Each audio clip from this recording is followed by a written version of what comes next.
breathe.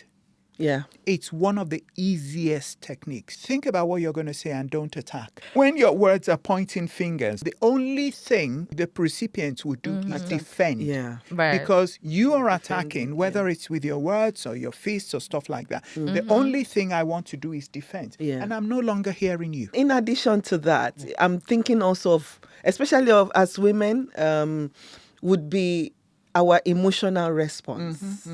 Emotional regulation is a biggie. Oh my God. Yeah. Welcome everyone to our third episode, the very last episode of our launch series. So if you've been keeping up with Family Meeting, you know in the first episode, we dealt with what traumas our generation had, like millennials, Gen Z, all of us, what we were growing up with.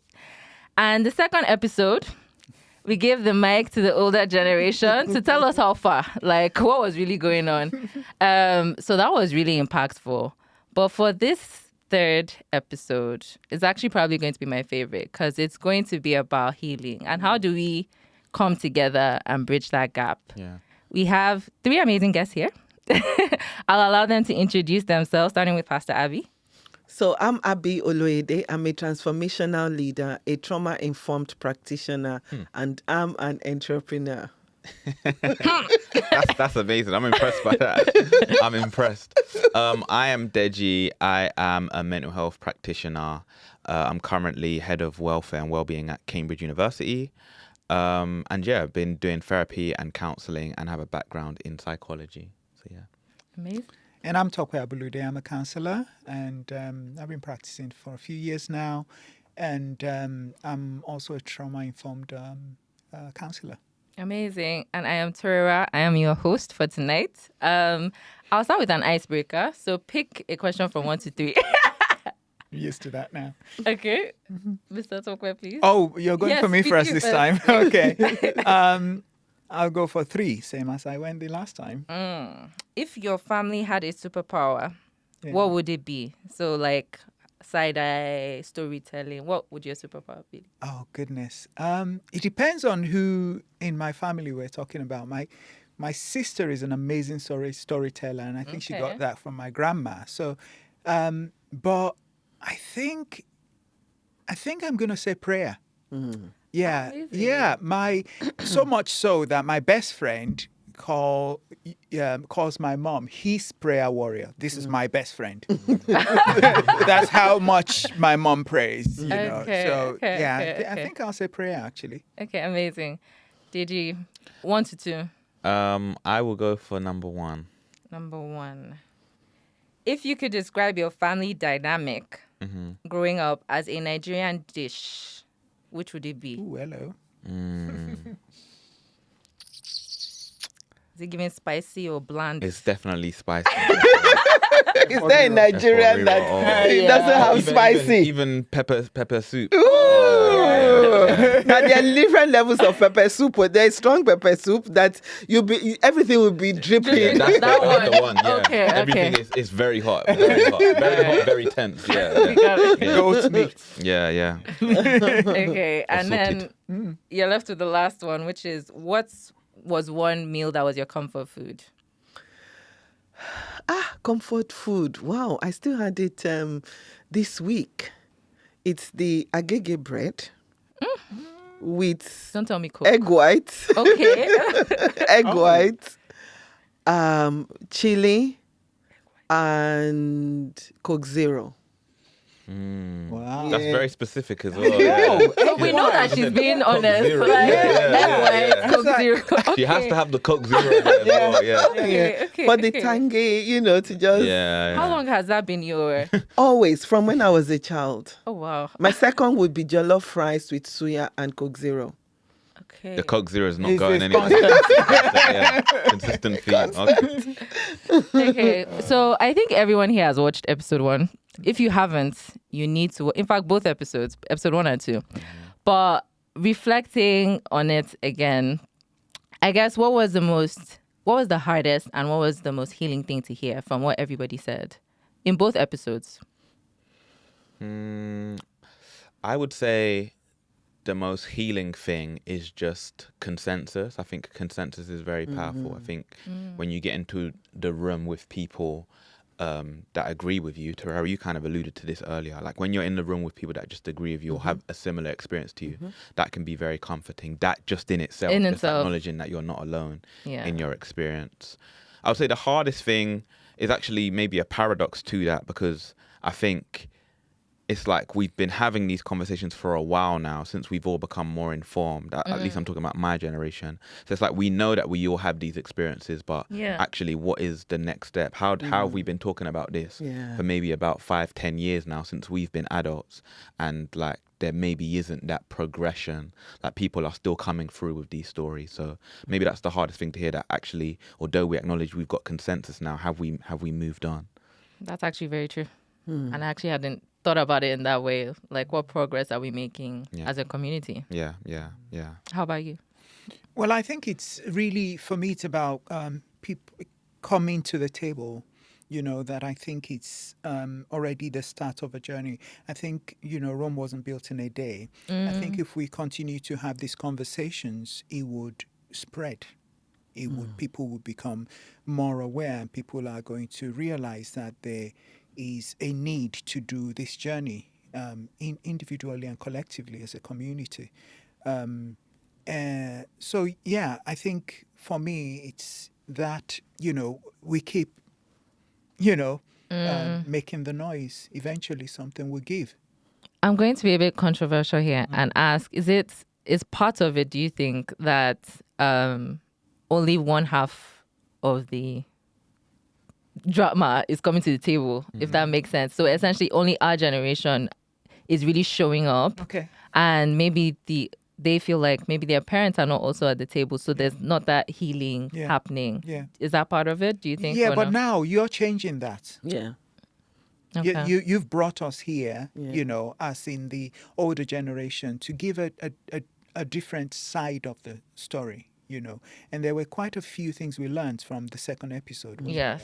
So I think that if more of this begins to happen, it will have a ripple effect. it would have a ripple effect. Yeah. I'm quite interested. One of the things I tell a lot of people, the younger generation, is that it is important that we tell our own stories. Yep. So we want media out there, telling these stories. We want dramas, focusing not from the perspective of just the younger generation and making it feel like an attack on the older generation, because it can come across that way. No, what we want is we want healing. Yeah. So for that to happen, we need to feel safe. Both parties need to feel safe. true. So it's not just what you say, it's the way it's said. Like Yes, Pastor Abby was saying. that's one thing I took from that episode. I said, Yeah, that might was be what I was pained, going to but- say. Yes. That the way you discuss it with us is so important, and I love this podcast because we're calling each other to account. Yeah. Because the first episode where the lady spoke about intimacy really, really struck me, because it's something that I've carried in my heart as well. The lack of intimacy, and the fact that it seems that there's something about men and intimacy and stuff like that, which I feel is good that we're having a conversation about. And this podcast is amazing. And also the fact that, and one of the things the lady said is that we're beginning to heal. They're beginning to heal, which is, that's what we want at the end of the day. We want both our generation to take responsibility, like Tope was saying in the second episode, accept that we've missed it, and come to the table. Let's have mature conversations from a place of understanding. Yeah. That, I remember my daughter would say, you tried your best. It may not have been good enough for me, but at least you tried, and being able to accept, and then let's now do the mind work of healing together as a community. And, let's keep talking about these things, because the mind plays games. It can just throw you a curveball when you least expect it. And when it does, instead of saying Sharagiri, which means get a grip, you just say, oh, I'm so sorry, my dear. It's going to, we African parents, my gosh, hey, when your daughter, your son comes and says, but when I was 10, you did this to me. It's us being patient enough to say, I'm so sorry. I'm really, really sorry. But Stopper said something which I think, I'm sure as we talk about healing as well, is that some parents, no matter how you say it, They're not no ready to matter what you receive. say, Yeah. their soul is so broken that they won't understand what you're saying. No matter what language is. How do you bring Honestly. them to the conversation? Or See, what? you can't look. And that's where therapy, I loved trauma. And well, not trauma, I love the trauma work, healing, yes. the trauma work. Because you can heal without your parents.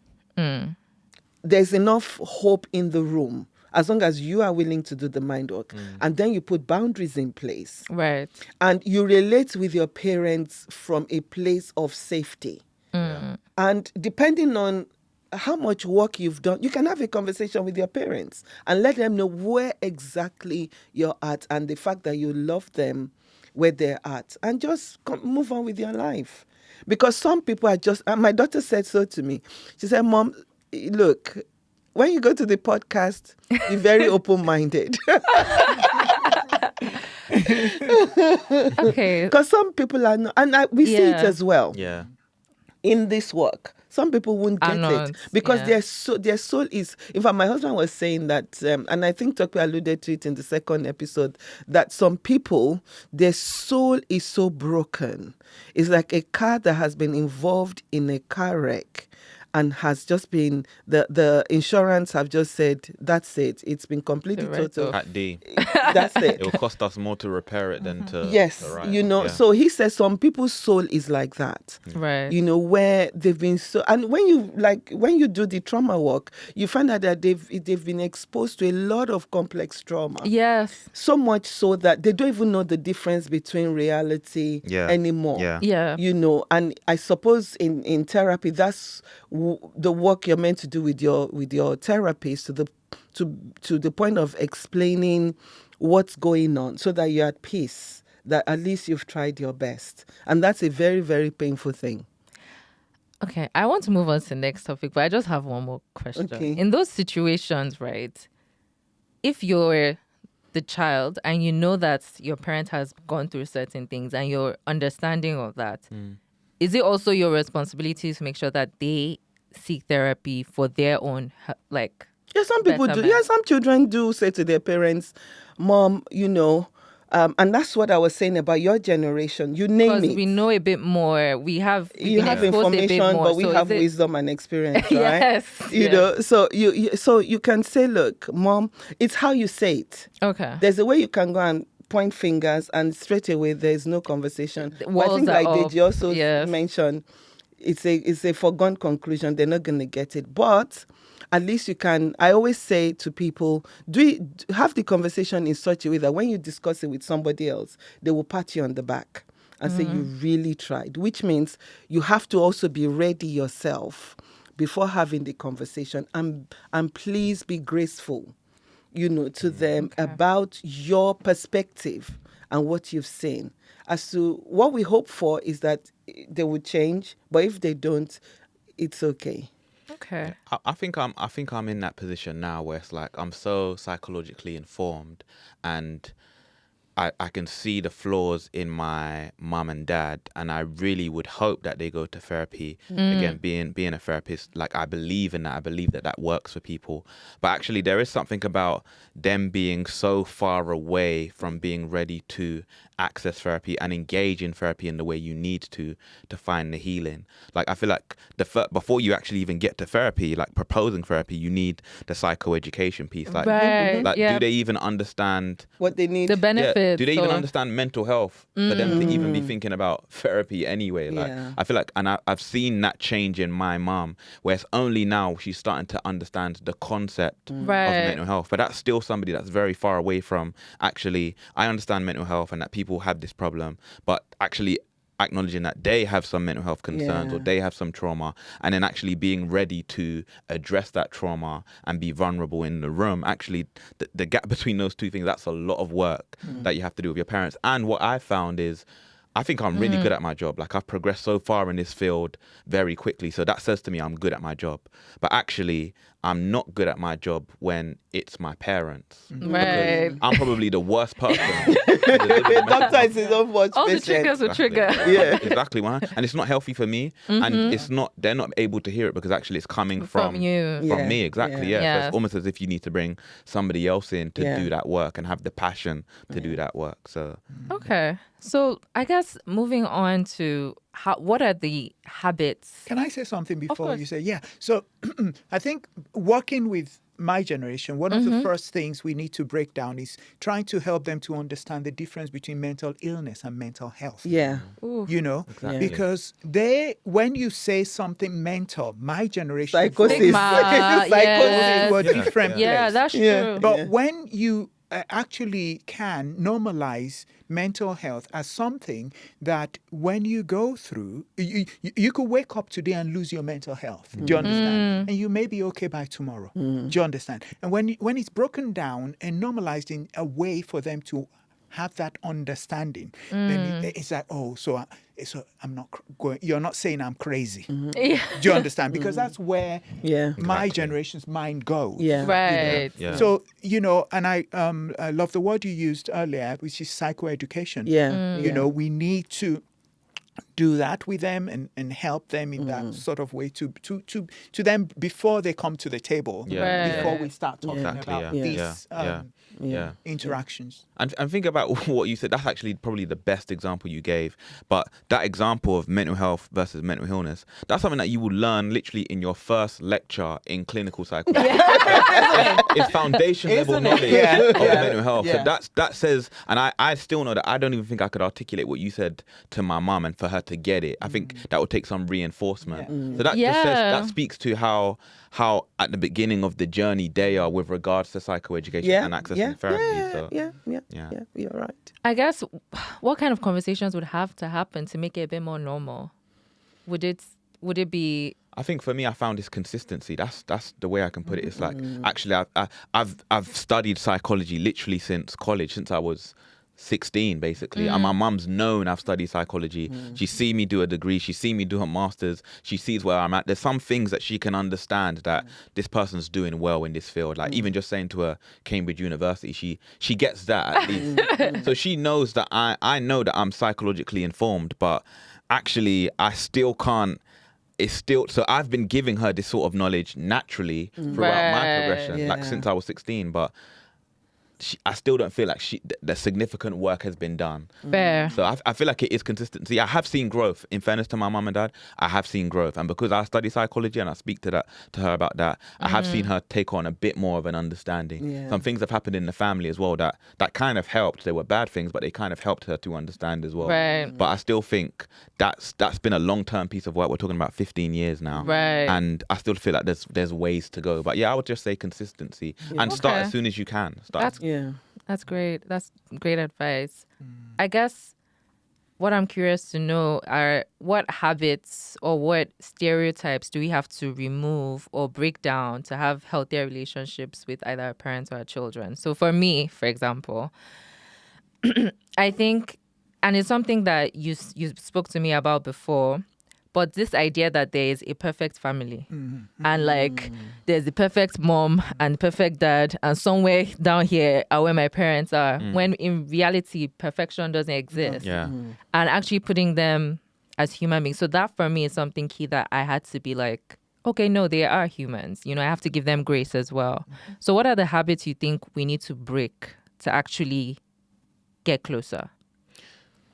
I can start with one that my generation needs to do, and I feel like it's already been spoken to a bit in the room, and definitely on the first podcast I heard this kind of coming out. It's us showing some what they call in psychology theory of mind. That is putting yourself in the other person's position, like literally in their shoes. So somebody spoke about grace, giving them grace. Right. Like I always, anytime I get upset about the way my mum's behaved or my dad's behaved, I always think to myself, like, how hard it must have been to come from Nigeria, to come here, to raise children, to navigate work. Now I've been working for a good 10 years. I know how difficult work is.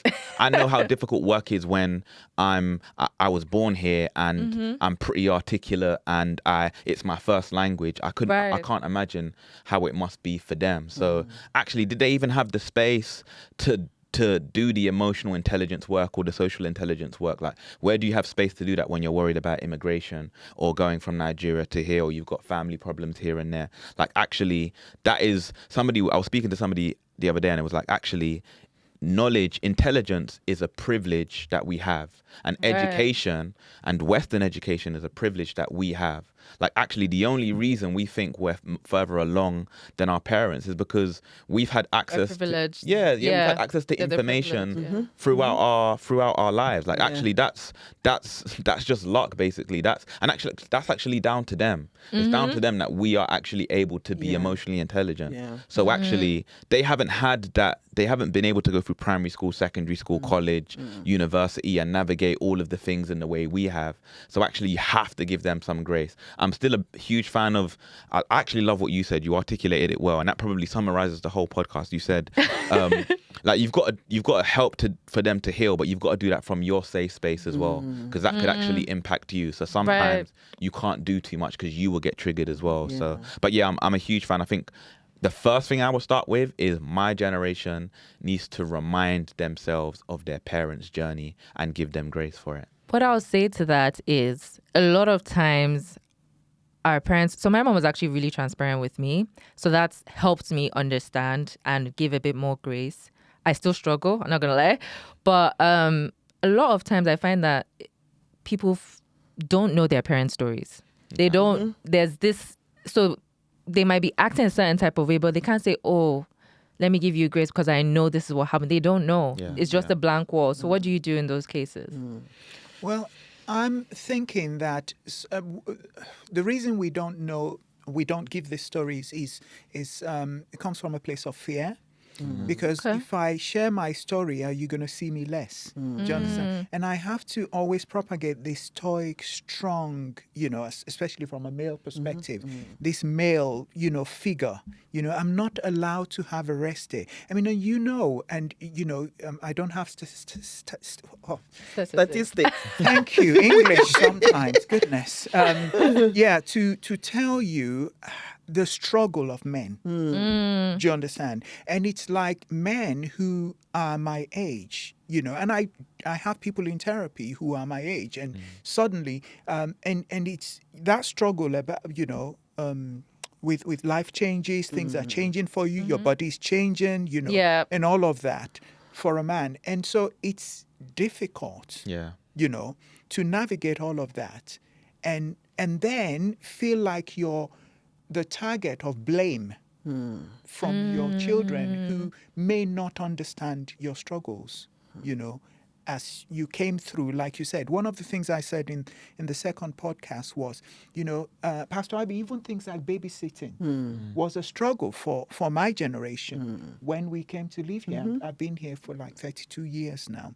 But, when we were all, trying to make things work and stuff like that, it was things like babysitting. I'm not giving excuses, as you know from the first podcast. I spoke to, parents as well and what they need to do.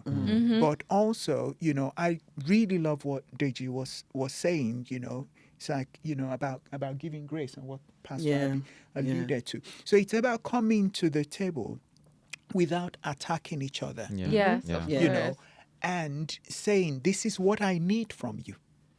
This is what I need to feel safe, But one of the things that, again, to answer to go back to your question and try to answer it, one of the things I think media is very powerful in the journey going forward to put this message out there. Right. I'm really interested in the artists, and the writers write movies, but make them wholesome movies. Write from both perspectives and be balanced. And let's have some fun like Deji does on his on his podcast.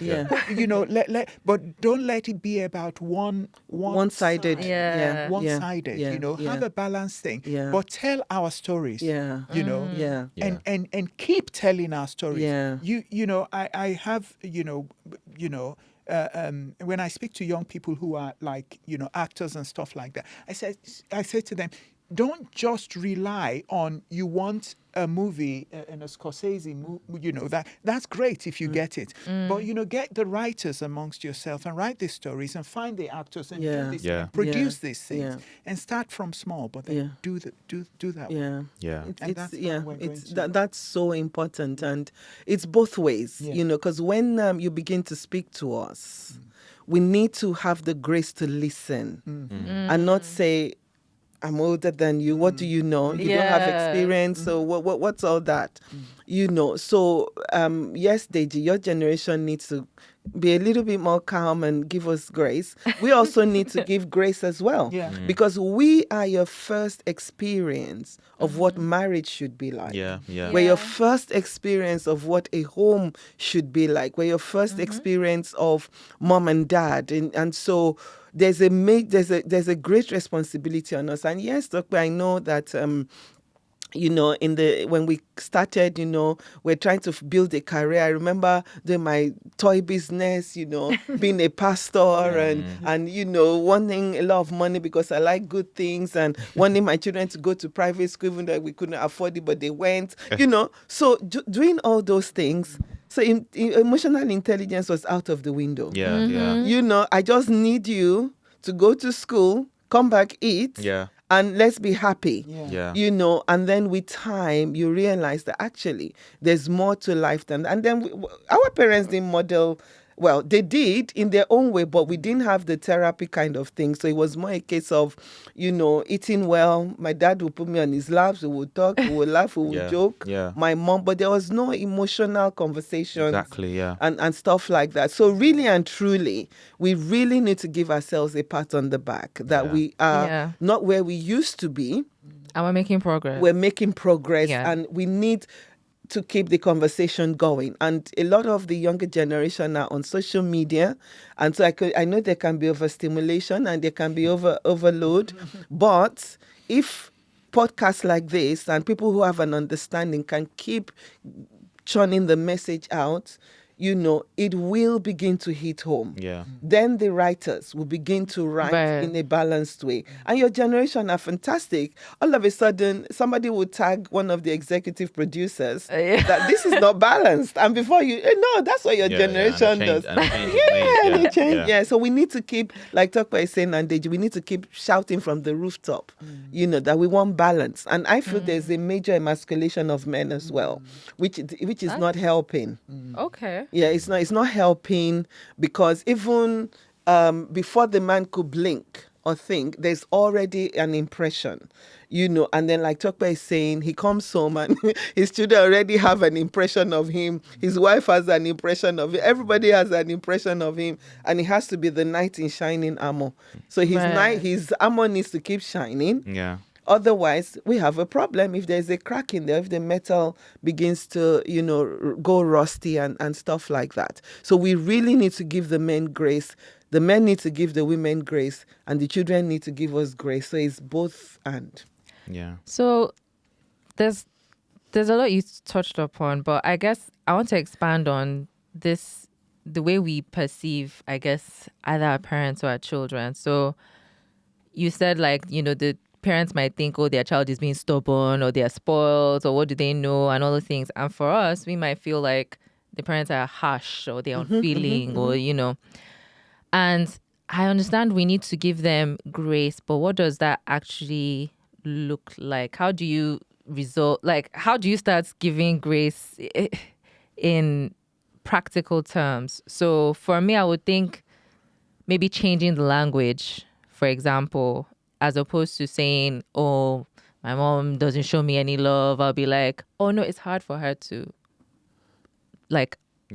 communicate love. I need to communicate the kind of way I want to receive love. I think, how do you do that? To jump in a little bit, I feel that once whoever has the understanding first, make the move. Right. But with grace. So if you are the one who now has an understanding that this is a very dysfunctional family, and you have your reasons for saying that, then process it with your friend, or just say, or go for therapy, whichever way you want to go. If I think we also need to talk about therapists as well, because there are all kinds of therapists out there, and I can tell you stories. We'll get there. You know, so whoever gets there first should say, there's something I want to discuss. There's something I've observed. I've done a little bit of reading, and I just want to share what I've come across. And please, I want you to listen. This is coming from a good place. Blah, blah, blah, Okay, blah. can I be the devil's advocate and be the parent? What do you mean? What do you mean? You have something to tell me about? What are you complaining about this time? I'm not What would your complaining, Mom. response be? I'm not complaining about anything. I'm just saying that there's some things I've noticed, and I really want us to have a conversation about it. So whenever you're ready, let me know. Whoever calls the meeting is the bigger person. Okay. So if you say to your parent, "Oh, I want us to have a conversation about something that's really on my heart," and whenever you're ready, let me know. You set the tone. Are you ready to? No. You can play the game of, I'm not ready now, but I want us to talk. And then when you're now ready, or you can say, there are one or two things I've noticed, and please don't take it personally, but it's for all of us. I want us to be close. I want us to be this. Yeah. And just share, Okay. Yeah. So you really have to, if you're, like you said, you really have Whoever to be gets the there one first. to set the tone, Yeah. but also make it a safe space for everybody to Yeah. come. Yeah. Okay. Yeah. Okay. Just zooming out a bit. I'm actually going to get to that point, but zooming out a bit. For me, grace actually looks like reminding yourself. I love what you said about making it practical, because I feel like giving people grace is one of these phrases that we use now. We say it's very easy to say. Yeah. But what does it actually mean? So it's so good that you actually asked that, because sometimes the conversation doesn't get there. But for me, grace looks like anytime I'm having a conversation with my mom and I preempt that it's going to be difficult or there might be some conflict, I have to remind myself of her story very quickly. I quickly have to say to myself, okay, going into this conversation, this is what I know about her story. Right. And then like grace will mean several different things when you remind yourself of that. Like my behavior will change once I've reminded myself of that. So actually, I love what you said again. We're actually setting the scene, setting the tone of the conversation. That, Mom, this is what I want to speak about today. Like, I don't want to, if I upset you, then please let me know, because I'll stop. But this is what I want to speak about. I think that can be very, very powerful. The other thing that I've started doing is not being reactive. I think one of the easiest things for us to do is when my mom maybe talks a certain way to my nephew, that's when I'll say, Mom, look, you can't do this because of this. That's me reacting to a situation where she's already heated. If I just randomly pull her aside, and we might just be in the car having a good conversation, and just be like, Mom, like I want to speak to you about something that happened like a year ago or a couple of weeks ago.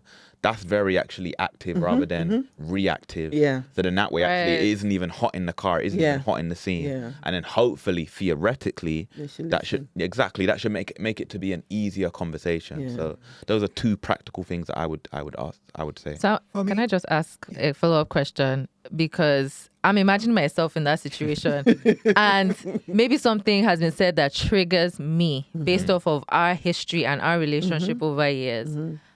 What do I do in that moment? Like, it's hard not to feel reactive. this 'cause you or your almost- mom? Me. Yeah. Okay. Yeah. Because it's hard not to feel reactive, because you almost feel defensive, like immediately. Okay. Maybe whatever topic has come across, it could be anything, but let's say it's a sensitive topic. Yeah. Right. And it's something maybe I could have spoken to her like 10 million times in my mind. Yeah. And it's somehow again. How do you, what techniques can you do to hold yourself Yeah. so that you're not immediately reactive in that moment? Because once you're triggered, it's hard to like. So what I would say to that, all right, is breathe. Yeah. It's one of the easiest techniques to, John, and it takes training, yourself to breathe. Yeah.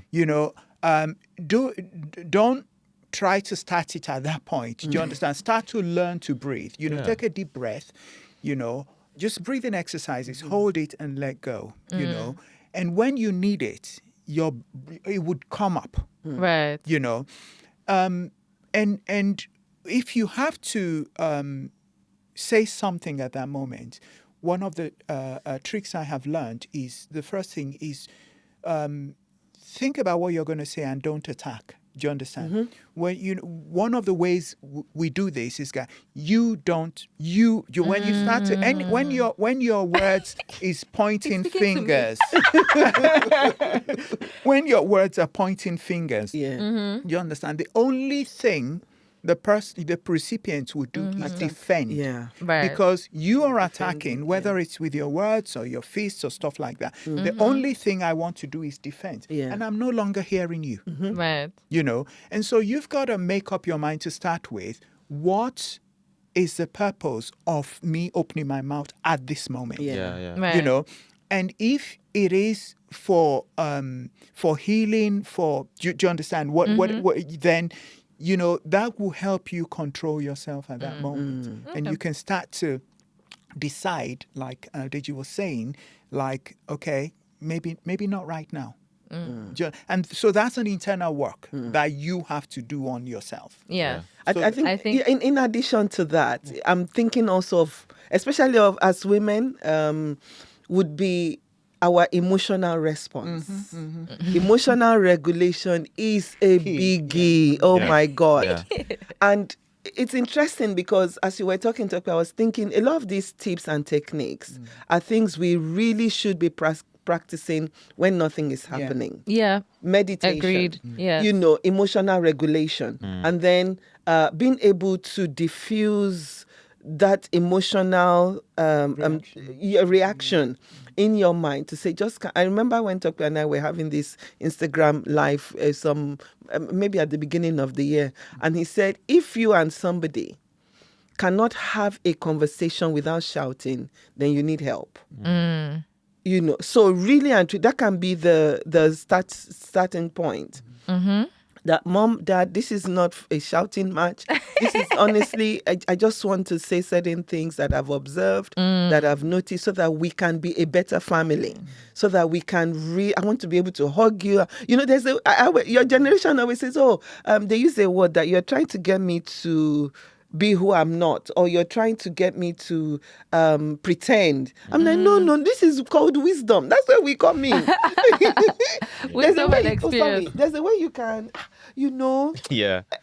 just appease someone even before talking. That look, this wants to be better people. I mean, we were talking about why men don't like therapy. Tokyo and he was saying, don't walk up to a man and say, you need therapy.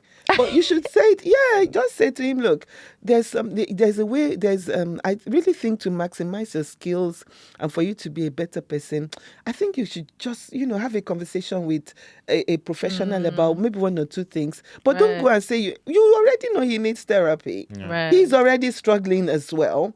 So it's the way we communicate that. Yeah. It's go on. Just to answer, go back to your question, I think one of the best ways to stop yourself from getting triggered, I'll say two things. One of the best ways to stop yourself from getting triggered is, again, this is where our generation needs to take responsibility, especially if we're acknowledging that we're in a privileged position or we're more psychologically informed or have a more emotional intelligence. Then actually psychologically brace yourself for any response you're going to get. Yeah. And you say to yourself, before you've had the conversation, if my mum, your mum, you've had a front row seat to your mum's life. So you know your mum, you know your dad, you know how she might respond. Yeah. So then psychologically brace yourself for it. Yeah. And then that will stop you from getting triggered. Theoretically, I put theoretically. Right. If you do get triggered, then again, be emotionally intelligent enough to emotionally regulate yourself or withdraw from the conversation. Yeah. Like, So let's talk about it later. Let's talk about it Continue. later. that's exactly what I was going to say. Yeah. People are so afraid of silence or withdrawal when sometimes It's helpful. that's the best thing for you to do. Yeah. Yeah. We have this phrase, heat of the moment, and that's a real thing. That actually, in the moment, things are hot. Yeah. But after a while, you can put the pepper soup in the fridge and then it won't be as hot, sort of thing. So come out of the scenario and then pull yourself back in. That's very practical tip. And if it happens, because as Deji is speaking, I'm thinking you do all of that and they don't want to know. So you also need to prepare for that as well. And be okay with that. And be okay with it as well, Yeah. because they're not there. Yeah. And you cannot force, Exactly. you have control over your own self, you don't have over somebody else. You cannot, even if it's the truth. And I love this conversation in terms of, you're psychologically aware. So please, before Be you come to responsible. meet us, all you psychologically aware people. Yeah, show that. Add Show it. that. Yeah. Just add it to the mix, Exactly. you know? Don't relapse. Don't regress, and don't. Yeah, don't regress. That's the word. Don't Yeah. regress. Hold steady. Yeah. That you know what, it's gonna go either way. They're gonna listen or not. If they listen, fantastic. Even if they don't, beautiful.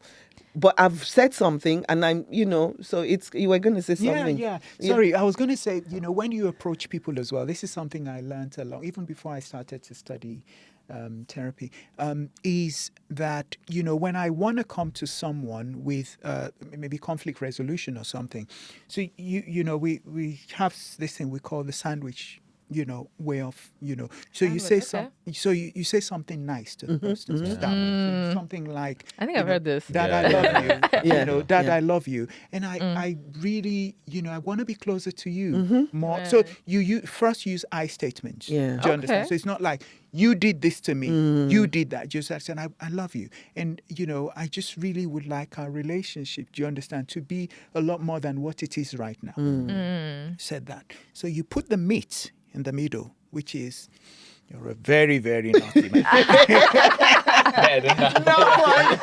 Yeah, you get what I mean. You put the meat in the middle, and then you finish up with, when I just think about the amazing things you've done for me. Yeah. Do you understand? So there's an acknowledgement Yeah. of when he showed up. Yeah. Yes. Of his sacrifices. Yeah. And so he would hear it. Yeah. Yeah. He would hear the meat. Yeah. He'll hear the middle. meat, yeah. Yeah. In the middle. Yeah. There. And that's how I have, since I approach a lot of my conversations with young people, old people, and stuff like that. You just have that there, and it can work. Yeah. But like we said, sometimes you might be dealing with someone who has narcissistic tendencies, and they won't hear it anyway.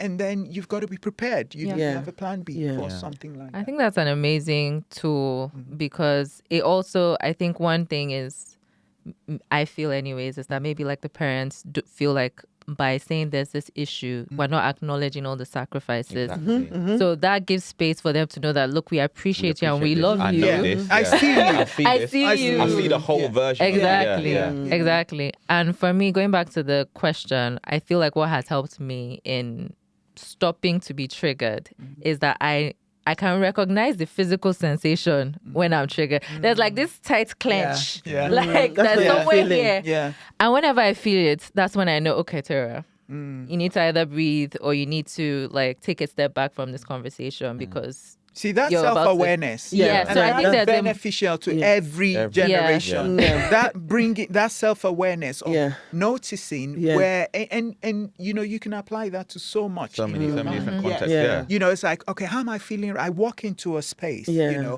how am I feeling right now? Where is it?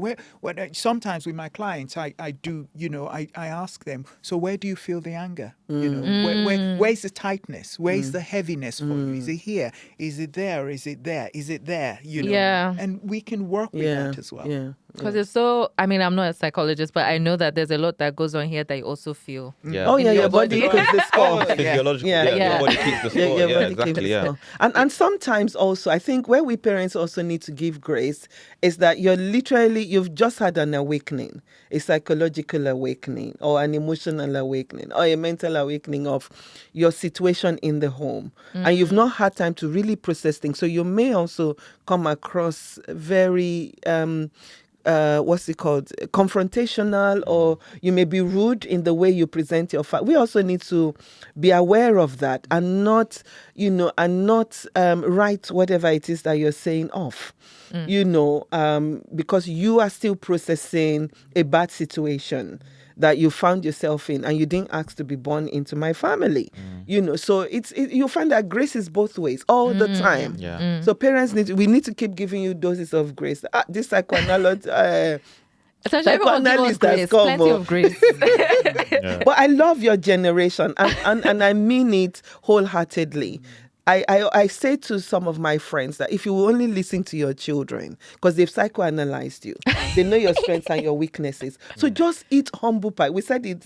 Yeah. Just eat a lot of humble pie. Get cold water and just listen, because they Yes. will help you. Yes, Honestly, yes, and I love your generation. I do. I really, really do. Just like you were talking about being reactive, that was one of the first things my son would say. That, Dad, if you have anything to say, don't be reactive right now because nobody's listening. Yeah. Talk about it later. Yeah. You're going to come. Where are you? Are you at home? Here, leave that. Because we won't listen. But talk about it, raise it tomorrow, and we will listen. So it's both and. 'Cause we need your Honesty. we need your honesty, and you need our wisdom. So we really need each other. Yeah. I've learned so much from my kids. I've learned so much. But I must also say that my work as a trauma-informed practitioner and CBT has really helped me. And that's why I take on clients. I take them on because as I'm preparing their notes, I'm preparing the techniques, I'm practicing those things myself. Yeah. So it's really very helpful. Yeah. So I guess building on that, and essentially, how do we rebuild like good habits? How do we build like a solid foundation? And we've kind of touched on it, but I'm just wondering, would it be like family therapy? Like, how does that actually look like from your experience, actually? What has that looked like when two family members have come together? What worked? One example that comes readily to mind is I feel that your generation are very open. I've seen men cry. But not my generation. Is your generation. Even that in itself brings healing. When a man is self-aware enough to admit that I'm right or I'm wrong, and it's not just hearsay. They're literally demonstrating how they're feeling. I'm like, whoa, I love this. So what works to get him to that position is what I'm asking. Like It's awareness. How do you awareness? It's awareness. Because if a man shows up, the most difficult person to get into a therapy room are the men. When women approach me, I say to them, Man, can you take that? Yeah, agreed. Agreed? For sure. Yeah. I say to them, don't sweat the small stuff. We're going to have to work on this together. And then we begin to go through the different things that she can do to bring him in. And when he comes in, 9 out of 10 times, the guy will say to me, I need to have a session with you separately. Or I want to have a session with my wife. And they have been so impacted. Because some of them didn't even know they needed it. And so I say to the women, be patient. Because sometimes we're quite instinctive and we pick up where we're meant to be as a family. And so I say to the women, and I think that's where wisdom comes in as well. Don't point the finger and don't insist that he has to come. Please don't do that. And that's one of the first things I say to the women. And then we find a way of bringing him into the room. And another thing I learned when I was doing my trauma training is that if one person is dedicated to the work and the other person sees the changes that's taking place, that in itself can bring them into the room as well. That's true. Yeah, I would say, like, I've been thinking about this so much, and the first thing I want to say is that I've recently gone on a journey about why am I so desperate for my parents to go to therapy or to do some learning or unlearning when theoretically they're not raising me anymore.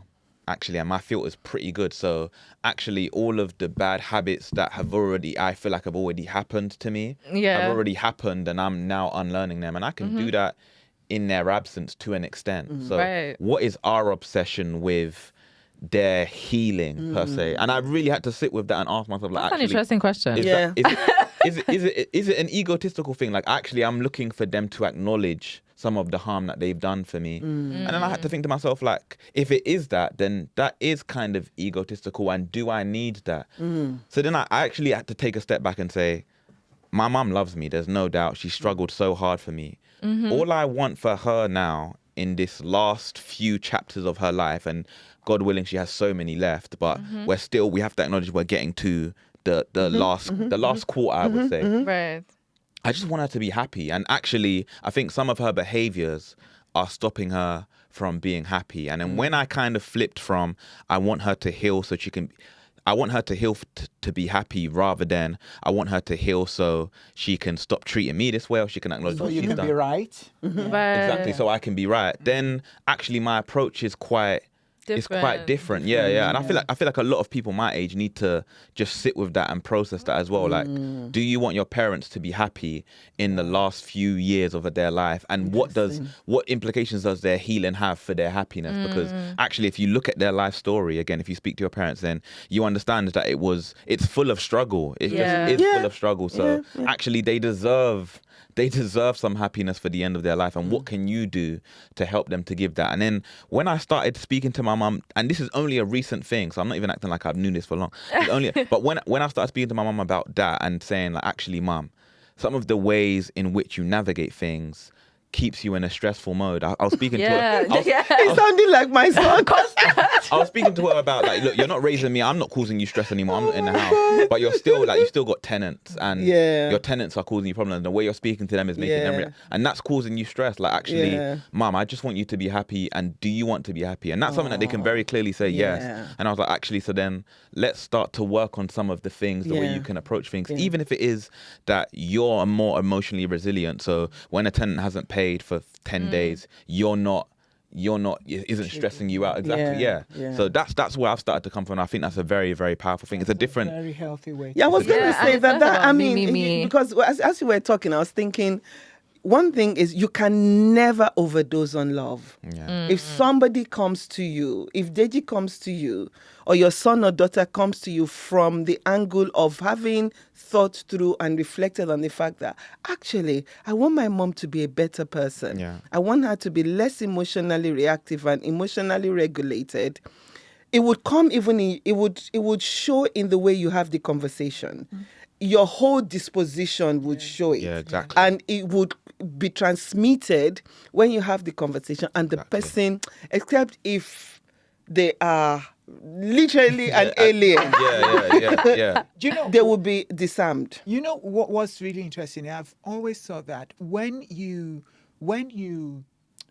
not the direct recipient of what change you're trying to bring, you're in a better position for that change to happen.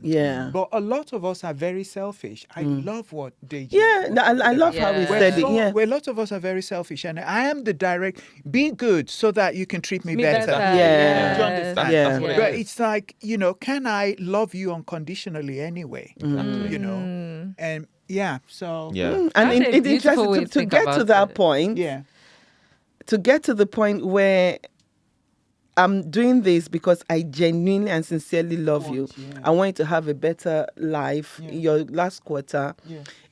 In itself is a switch. It is. Exactly, yeah. It is. It is It's a a switch, major switch Yeah. that, if that message can actually be pushed out, will help. Because don't forget, the younger person is also in pain. Exactly.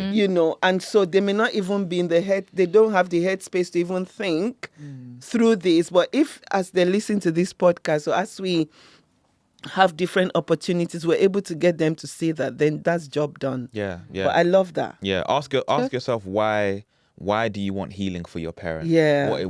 What does that mean for you? What does it mean for them?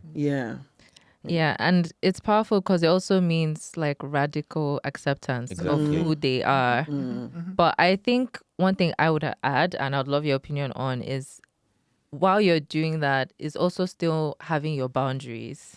And how do you maintain that so that you still show love for yourself and make sure that you're still okay, while still trying to pour out. You know what I mean? You can't pour from an empty tank. Yeah. You need to fill it up. And so how do you know those boundaries, and how do you maintain them? I think expectation. I mean, Rome wasn't built in a day.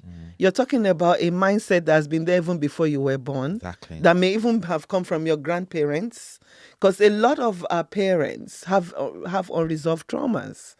And they've raised us and some of in Christianity, they call them transference of spirit, generational curses, epigenetics, and all of that. So, that's what you're grappling with. Now that you want to stem the flow, you want to you're rebuilding, then your expectation has to be measured. Don't expect that you're going to deal with something that's been there for 50 years in one swoop. Yeah. Or because you now have a revelation or an understanding that you're doing this out of love, the other person is going to get it. Yeah.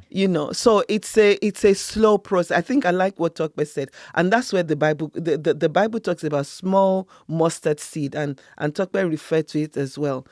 One step at a time. So as you're approaching them, as you're doing the work, emotional boundaries would be, I'm about to have this conversation with my parents, my mom or my dad.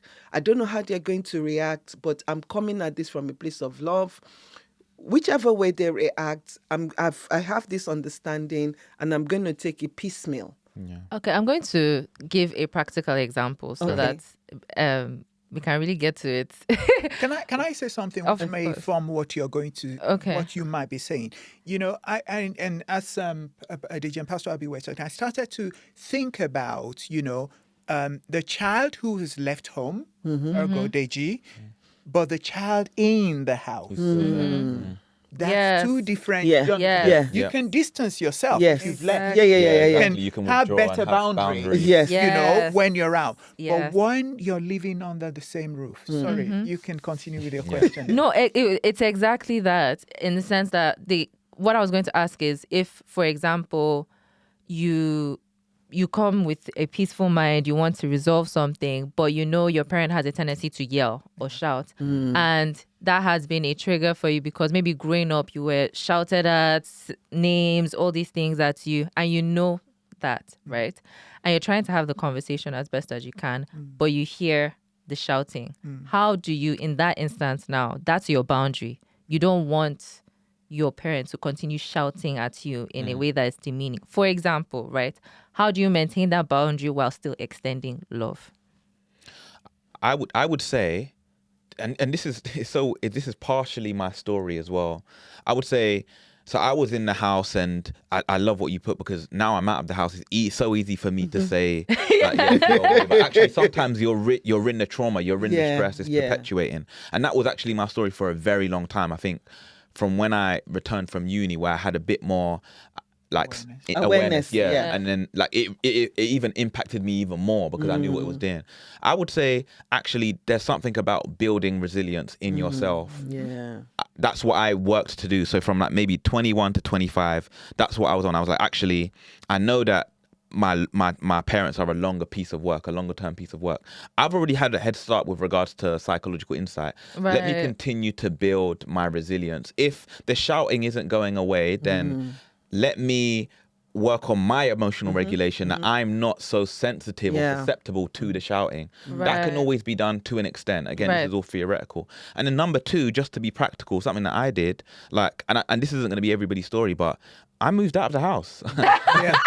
If you want, I'm very for being a practical practitioner. Not all I moved. I decided that actually this place isn't a safe space for me. There's only so much healing I can do in this house. There's only so much healing my parents can do while I'm in this house. I'm probably gonna have to take the L and move out earlier than I would like, earlier than I'm financially ready to. But actually, that was probably the best thing I ever did. Moving out at around 26, 27. So much healing came from that. And this is a lot of people's story. You move out of the house and your relationship with your parents gets better. Yeah. Because you're now on your own. You understand the hustle, and you, to an extent, is like, oh my God, you give them grace because they're no more in your face. Yeah. But one thing you can do if you're in the house is, because as JJ was speaking, I was thinking that you do not have control over somebody else, but you have control over yourself. Yeah. And that's where emotional resilience comes in. Be objective about your home life situation. There's a lot of yelling, there's physical abuse, there's emotional, there's verbal on every level, and it's very unhealthy. Right now, I'm here, and that's where the what you say to yourself comes in. Being able to say to yourself, you know what, I'm here right now. I can't change my mom and dad. I'm going to be happy. You know what? I'm going to stay with Auntie Sarah.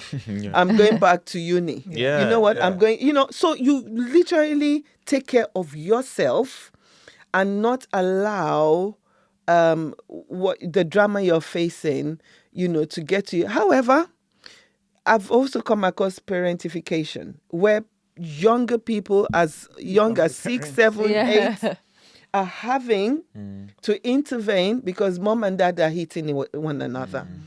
And so so there's that element as well where, because younger people watch podcasts these days, so if somebody is in that situation, that's a completely different situation, especially if they're younger and they can't move out of there. But one thing I can say is for such a young person, to seek support.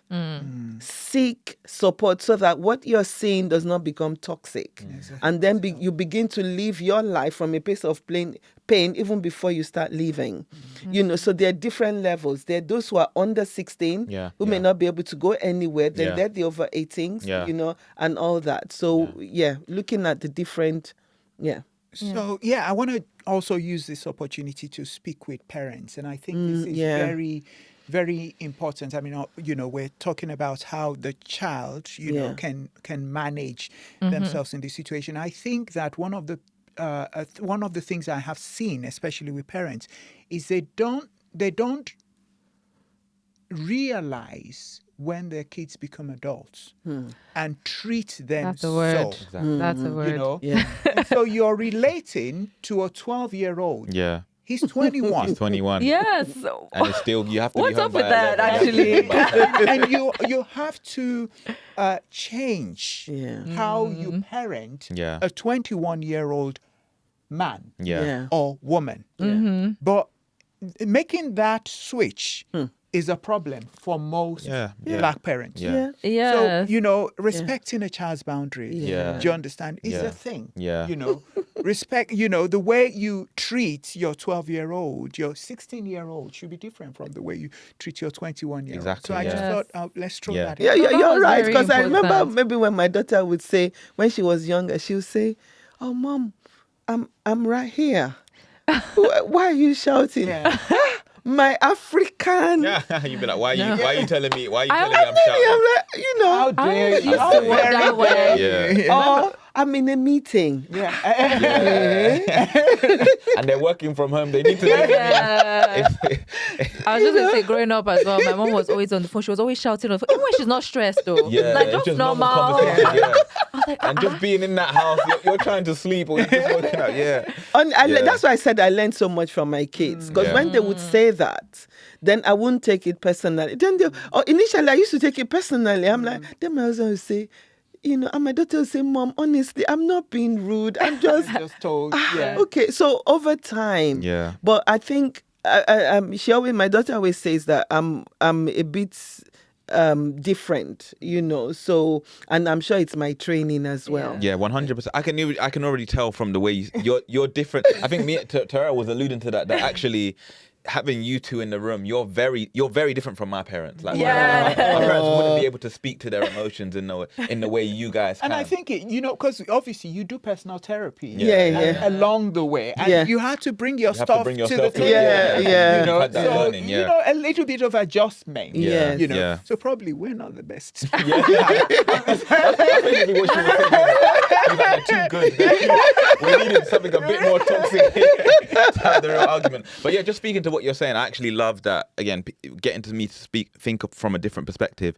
There might be somebody listening now with the way the world works that is under 16 or 15 or can't get out of the house, probably can't access counselling or therapy. Yeah. I would say access to school, but I think that's the thing about our generation, and actually the generation younger than mine. We don't really have an excuse in the same way our parents do, because self-help is a thing now as well. And if you want, you can literally go on Google and type in what you're dealing with and get tips in that way, that kind of self-help thing. I don't think it will be as powerful as being in a therapy room, but that's something that you can do for now to actually start to build your resilience as well. So that's the advice I would give if somebody's in that unique position. And then one of the things I want to say, I think maybe because of what Tokwe said, is parents. Parents. Honestly, I was saying to Tokwe when we're coming in today that I'm getting really frustrated at the way in which parents are just messing up their kids even before they start their own lives. Get help. Seek help, and, just know that whatever it is you're doing, is affecting your children. One of the things I do when I'm dealing with couples, I always insist their children go for therapy, because I'm part of a consortium of, psychiatrists, children mental health well-being practitioners, and head of CAMS and all of that. Because I can see the impact of what. And when parents are in pain, they unintentionally do not realize that they're messing up their kids. They're projecting, and so please, as you're listening, get help. And be aware that your children, they are soaking in every single thing that is happening at home. Yeah. And you don't want to transfer your own pain onto your children. And all these things about speaking on the phone, or even Christian divorces can be very messy. You won't even think they're Christians. When they start, they just, I'm serious. And that really pains me, because I feel that our being Christians should actually be modeled. I've only met one lady in her 70s who divorced, and when she was turning 75 or something, we all went there. And her ex-husband was there with his new wife, and her own new husband was there. And, afterward, we're like, hey, she said, look, to what advantage if we're fighting? The kids are going to be messed up. So she said, we got that earlier on, and we decided our marriage did not work, and we're not going to mess up our kids, And so I thought, wow, I've never, ever met any Christian who has that kind of testimony where they've divorced and, they've been able to maintain a form of cordial relationship for the sake of their kids. And we really, really need to start working on that. So moving on to actually religion, it's just one thing I really want to touch on before we round up is, I guess, what do you say? Well, there are two things, actually, because we kind of touched on it on the second episode, where it's instead of actually having those conversations, instead of using sort of like, it is well, or I'll pray for you, as almost like a mask to dealing with it. That's one thing. But I guess another thing is, I think Africans, or maybe the Black community generally, think that you can't be of faith, or you have weak faith if you go to therapy. Like, God essentially should be the answer for every single thing. And yes, that is true, but the things you can do for yourself, like, what are you doing? But so how do we solve that conception so that religion, therapy, African values, they are still living together, and it's not like a stigma because you're going to therapy? You know, I really struggled with this, because when I became more psychologically informed, like, a lot of the things that I was taught in the church, I had to kind of unlearn. Like that whole, like, if something's wrong with you that can't be explained, which is sometimes normally a mental health illness or a mental illness. In the church, that would just be explained as in, like, this person's got demons. That's what I was seeing. And I was one of those people that I went to a lot of different churches. Sometimes Mountain of Fire, where it's all about prayer. Sometimes White Garment. Sometimes this place, that place. And it was very intense, because my mum was very heavy in the church.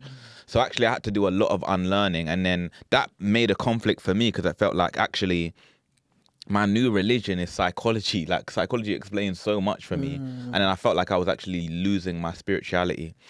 The thing that helped me, and I think the thing that will help a lot of people, and the reason why I say that even African parents have a very good understanding of how religion can sit with health, is look at the way they behave around physical health.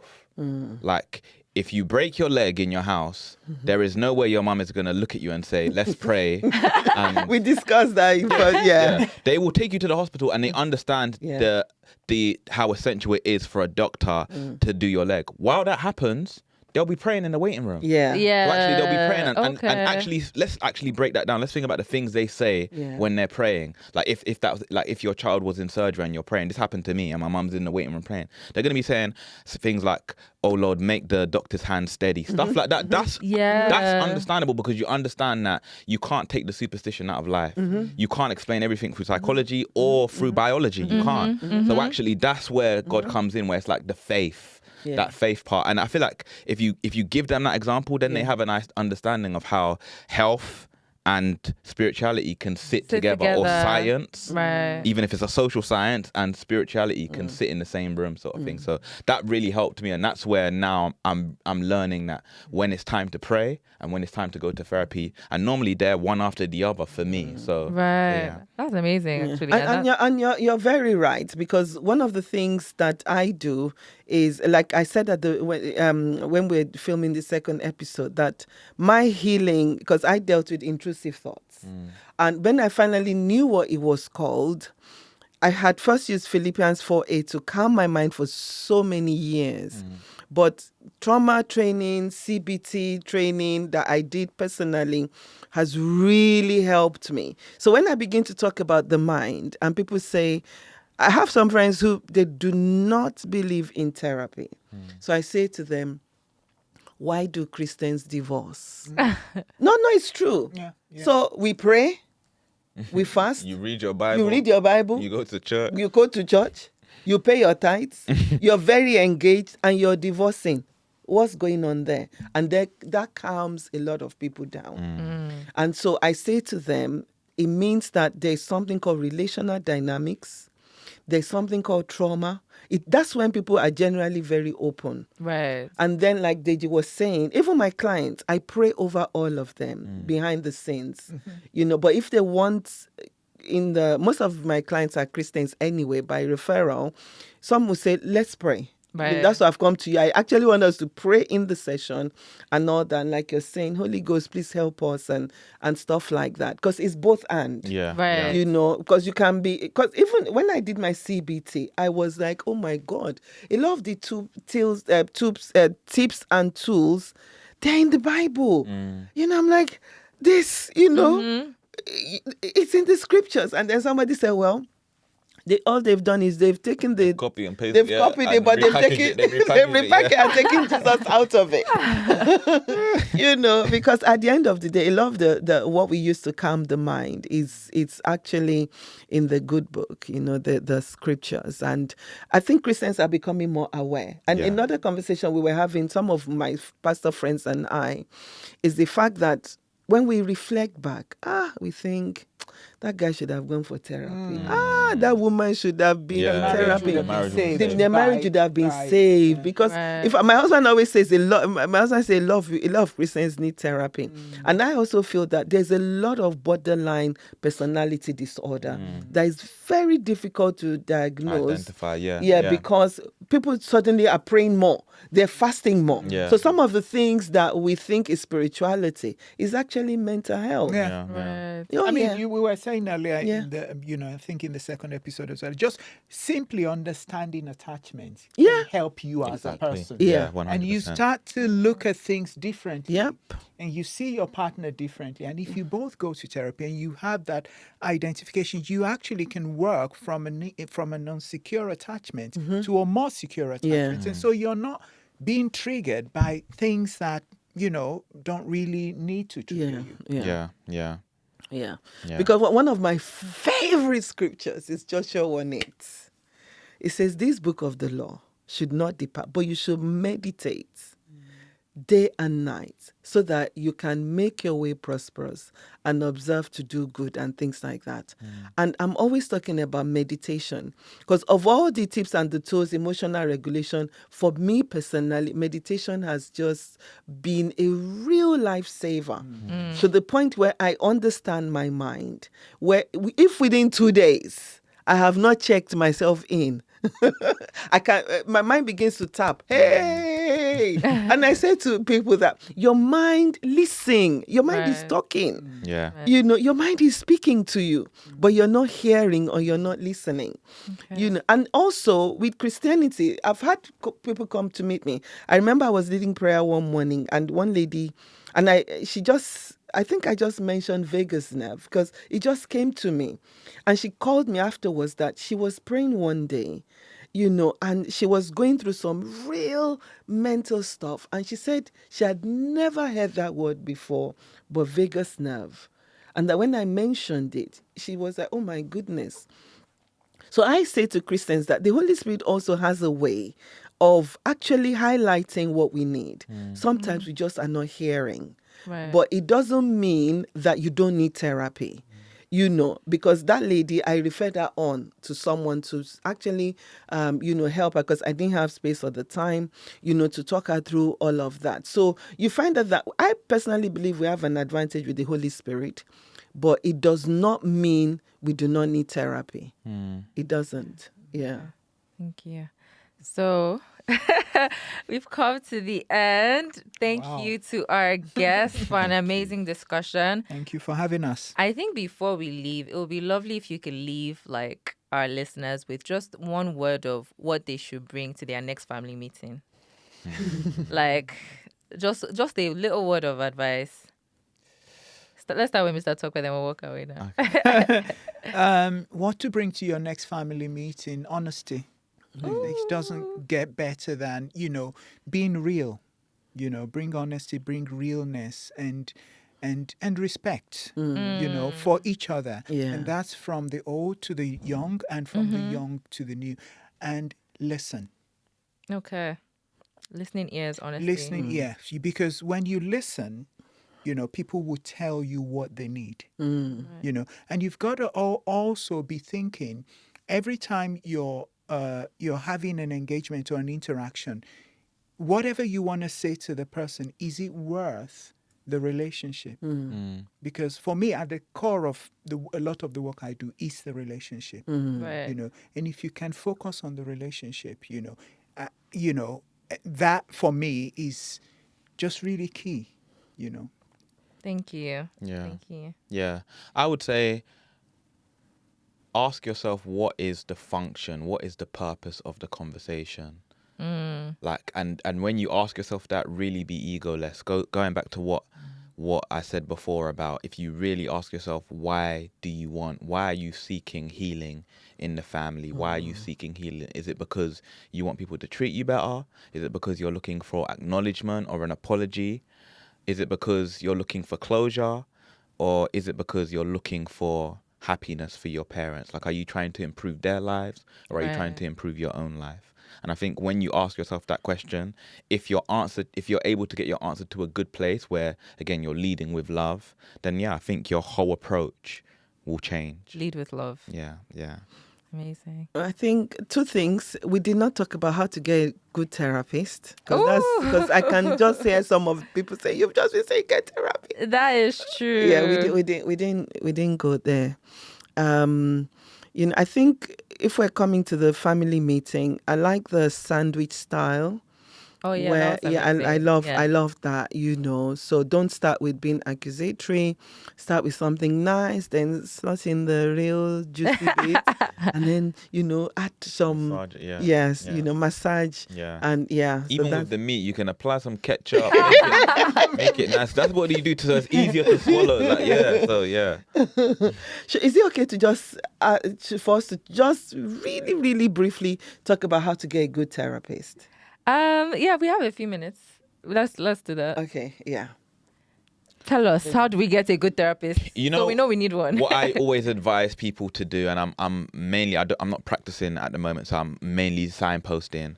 I would say I don't want to speak to what I think is a good therapist, because I feel like every person is going to find what kind of therapy or what kind of therapist is going to be good for them. Might be same race, might be different race. It might be same gender, might be different gender. Yeah. Might be this CBT, it might be a different kind of therapy.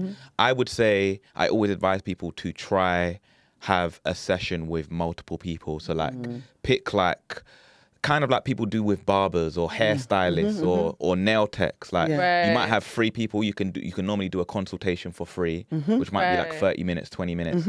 Feel them out, see what Yep. the vibe is. Yeah, yeah. Go through maybe 3 or 4 as much as you can, and then pick one, and then stick with it as well. I would just say, like, a good therapist, or most therapists, you should be able to come into the room and telling them actually what you're here for, what are you trying to achieve with this, Yeah. and hopefully that gives them a sense of direction. Yeah. Okay, thank That, you. that's so true. Because you're allowed to try 3-4 weeks to see if you're the perfect fit. And sometimes after 15-20 minutes, what I do, 30 minutes, I'm like, nah, Tokpa is the man for you. Oh, yeah, you need to go and see. yeah. Yeah, so I signpost people a lot because I don't have the space to take on too many people. Yeah, Mine has been mainly by referral, word of mouth, Yeah. mainly. Because what I found, and that's part of why I like people to be trained, because I found that the younger generation are looking for people like us, but they want us trained. They want us to really be safe, you know. So yeah, and yeah, I love trauma work because I've seen people really healed, you know, and oh my God, this is why I'm grappling with this. So always ask your therapist questions as well. Exactly. Yeah. Just ask questions. Yeah. Okay. Yeah. I would add to that, you know, find a therapist that's affiliated to a body of some sort, you know, Okay. Registered. Yeah. Yeah. License. Yeah. license, something, Yeah. you know. And I think it's very important because they will be submitted to a particular type of ethics. You know? Someone who can call them to account, Yeah. you know, Right. if anything goes wrong. Yeah. Your therapist should be insured. You know, Yeah. and be under supervision, and Yeah. that's key. You know, if you have a therapy, if you are wanting a therapist, ask them about their supervision. Do you have a supervisor? You know, how often do you see your supervisor? Yeah. Right. And those are the things I would just add to what. That's Yeah. very good. That's good. Yeah. I mean, I'll say one thing, but this is obviously from my personal experience, which is that I had this prejudice that I needed a black therapist. And, you know, they had to have come from Nigeria, you know, they needed to understand the struggle and all of that. But actually, the person that I connected with the most was someone who's Italian, for example. But she's done a wide variety of work, but she also has, you know, different experiences that connects with mine and minorities and stuff. So be open-minded. Yeah. Don't have a preconception of this is what it should look like. Actually meet the person, ask the questions, or everything that they said, but be open-minded. Yeah. Yeah. That's it. Okay, amazing. Well, thank you. you. Thank you, everyone, for an Thank you very amazing much. Thank you. episode. And stay tuned. Bye.